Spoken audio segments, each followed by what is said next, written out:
Supreme কোর্টের প্রধান বিচারপতির নির্দেশে চাকরি বাতিল হয়েছে এসএসসি 26,000 শিক্ষক শিক্ষিকা শিক্ষাকর্মীর। আর এই চাকরি বাতিলের ফলেই কিন্তু রাজ্যে একেবারে ঝড় উঠে গেছে। রাজ্য জুড়ে চাকরি বাতিল হওয়া শিক্ষক শিক্ষিকাদের আন্দোলন, সেখানে পুলিশের লাঠিচার্জ, গতকাল রীতিমতো ধুন্ধুমার কাণ্ডে হুলস্থুল একেবারে রাজ্য রাজনীতি, কাঠগোড়ায় শাসক দল, পুলিশ আধিকারিকরা।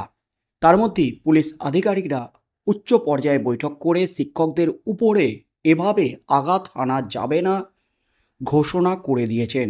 তার মধ্যেই শিক্ষকদের সংযত হওয়ার বার্তা দিয়েছেন এবং মুখ্যমন্ত্রী মমতা ব্যানার্জি যে ঘোষণা করেছেন, মুখ্যমন্ত্রী মমতা ব্যানার্জির পাশে থেকে ধৈর্য ধরার বার্তা দেওয়া হয়েছে রাজ্য সরকারের তরফ থেকে। তার মধ্যেই কিন্তু শিক্ষক নিয়োগ দুর্নীতি কাণ্ডে অযোগ্যদের জন্য যোগ্যদের চাকরি হারাতেই কিন্তু ক্ষোভ বাড়তে শুরু করেছে যোগ্য শিক্ষক শিক্ষিকাদের মধ্যে। এসএসসিকে এবং রাজ্য সরকারকে কলকাতা হাইকোর্ট এবং সুপ্রিম কোর্ট বারবার নির্দেশ দেয় যোগ্য অযোগ্য আলাদা করতে হবে।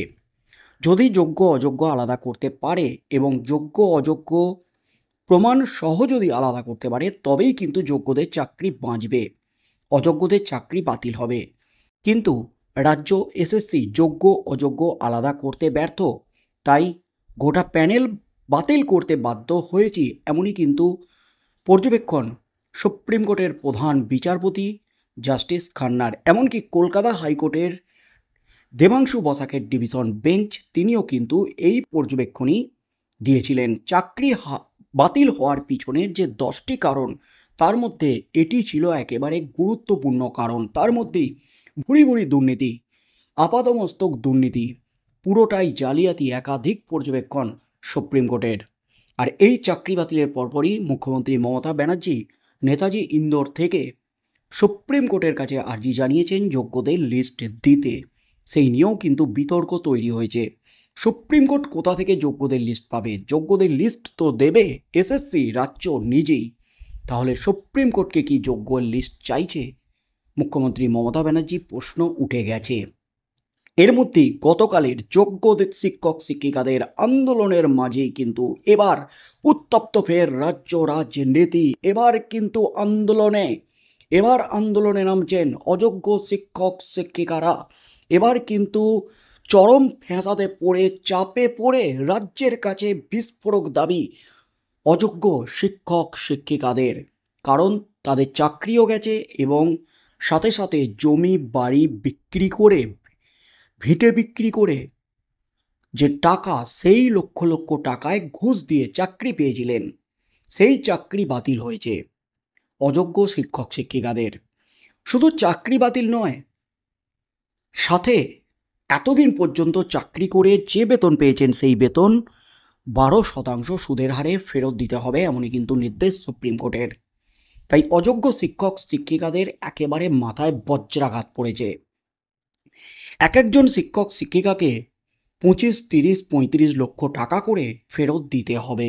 তার মধ্যেই তাদের জমি জমা, বাড়ি ভিটে সব কিছুই কিন্তু চলে গেছে।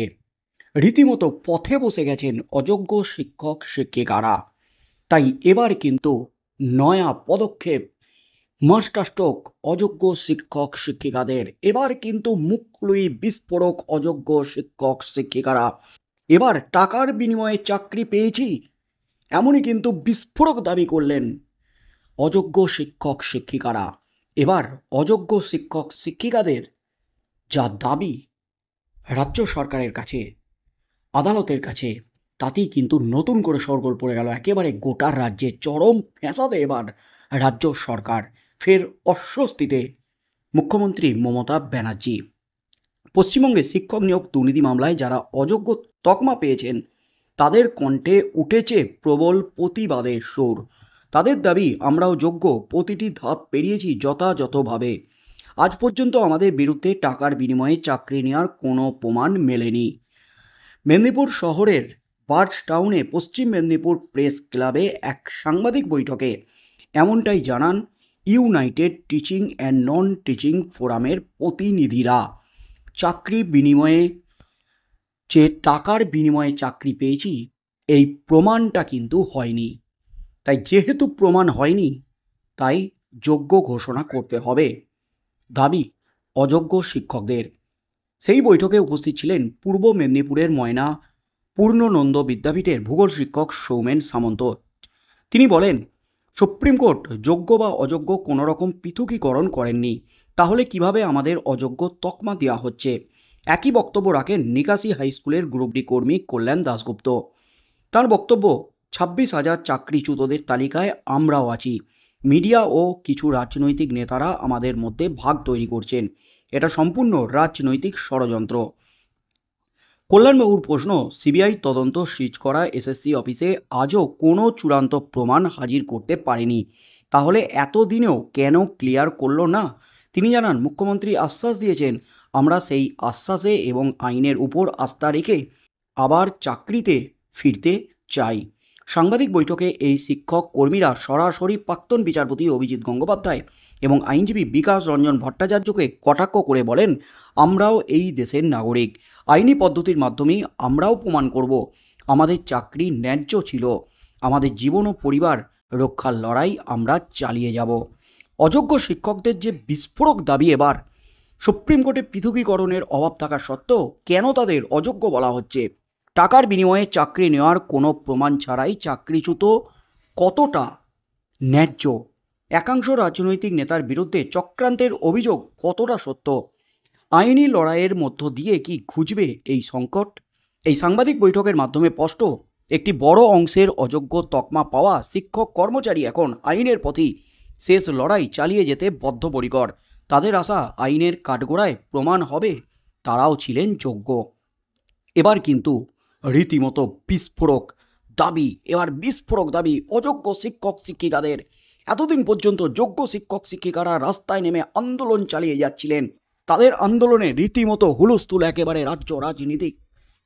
চরম অস্বস্তিতে শাসক দল, চরম অস্বস্তিতে খোদ রাজ্যের মুখ্যমন্ত্রী মমতা ব্যানার্জি, যেখানে রাজ্যের মুখ্যমন্ত্রী বারবার দাবি করেছেন, আপনারা আমাদের পাশে থাকুন, যোগ্যদের চাকরি দেওয়ার পর অযোগ্যদের ব্যাপারটি তিনি দেখবেন। অযোগ্য শিক্ষক শিক্ষিকাদের ওএমআর সিট, তারা যে ওএমআর সিটে পরীক্ষা দিয়েছেন এবং ওএমআর সিট কারচুপির যে অভিযোগ উঠেছে, সেই ওএমআর সিটগুলি মুখ্যমন্ত্রী নিজে দেখবেন বলে দাবি করেছেন তিনি। তার মধ্যেই কিন্তু এবার রাজ্যের কাছে অযোগ্য শিক্ষক শিক্ষিকাদের যেটা দাবি, কোনো রকম অযোগ্য নয়, টাকার বিনিময়ে আমরা চাকরি পেয়েছি প্রমাণ হয়নি, আমাদের যোগ্য শিক্ষক শিক্ষিকাদের তকমা দিতে হবে। একেবারে বিস্ফোরক দাবিতে ফের রাজ্যে শোরগোল ফেলে দিলেন অযোগ্য শিক্ষক শিক্ষিকারা এবং রাজনৈতিক ষড়যন্ত্রের অভিযোগ তুললেন তারা। অর্থাৎ জমি বাড়ি সবই গেছে, এবার বেতনের টাকাটাও ফেরত দিতে হবে। তাই প্রবল চাপে পড়ে রীতিমতো অযোগ্য শিক্ষক শিক্ষিকারা একজোট হয়ে এবার কিন্তু বৃহত্তর আন্দোলনের ডাক দিয়ে দিল এবং আইনি পথে অযোগ্য থেকে তাদের যোগ্য তকমা দিতে হবে, এমনই কিন্তু দাবি তাদের রাজ্যের কাছে।